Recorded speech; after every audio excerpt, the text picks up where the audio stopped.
Hello, welcome to Nini's classroom. Today we learn HSK Lesson 2. Thank you. Now we enter the classroom.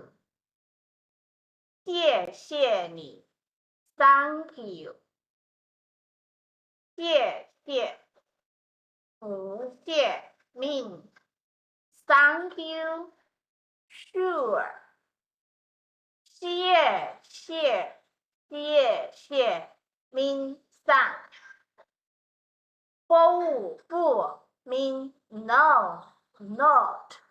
We also can speak in 谢谢你不客气 The same meaning. Thank you. You are welcome. 不客气 mean you are welcome. Don't mention it. 谢谢乐意你谢谢你不客气 mean 不客气 Okay, we continue.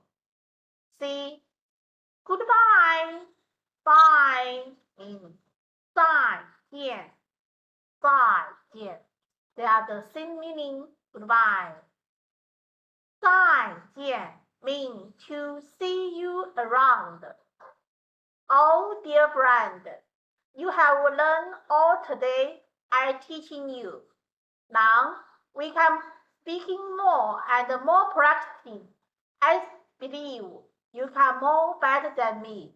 Thank you. Bye bye.